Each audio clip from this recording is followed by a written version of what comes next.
Alright, we have this right triangle right here. So we've got a right angle right here. And it gives us 40 degrees and it wants us to find this x. Well, let's first, to do this with a right triangle, trying to find a missing side, let's label what we have. We have an angle up here.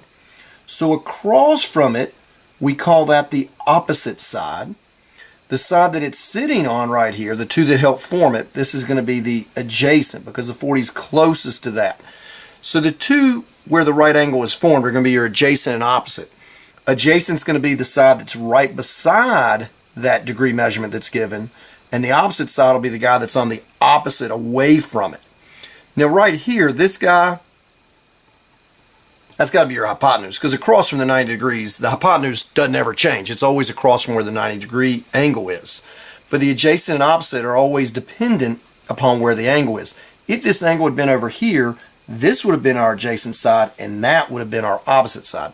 But let's deal with the problem we have. We have 40 degrees here, so we have our opposite, we have our adjacent, which we have, and we're trying to find the hypotenuse. So the pieces we're dealing with are our adjacent, and we're trying to find our hypotenuse. So if you remember that expression, some old hippie caught another hippie tripping on acid. Don't really like that, but that helps y'all remember it. Some old hippie caught another hippie tripping on acid. Which of these deals with the A and the H? It's right here. Some old hippie caught another hippie tripping on acid. If it had opposite and hypotenuse, we would use the sine. If it had the opposite and the adjacent, we would use the tangent. But instead, we're having to use, we have adjacent hypotenuse, so we're using the cosine. So the cosine of our angle, what's our angle? 40 degrees.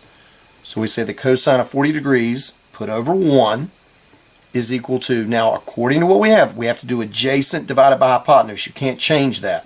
It's the adjacent on top over the hypotenuse on bottom. What's our adjacent? Well, we're given that number. That's a 9 over the hypotenuse. That's what we're trying to find. That's the unknown x. So we now have this proportion. So we do the means extremes. X times whatever the cosine of 40 is, 40 degrees, equals 9 times 1, which is 9. To get x, we're simply going to divide by the cosine of 40 because that's some measurement. Divide that side by cosine of 40. I got to divide the 9 by cosine of 40. I will get x. I'm going to take my calculator. I'm going to make sure my calculator is in degree mode. I'm going to do 9 divided by the cosine of 40. When I did 9 divided by cosine of 40 earlier, I got the answer is approximately 11.75. So for triangle 4, this hypotenuse should be around 11.75. Let's think about it. Hypotenuse is always the longest side. This is a 9. This is a little bit longer. 11.75 makes sense to me, so I'm pretty sure I'm correct. So problem number 4, x is approximately 11.75.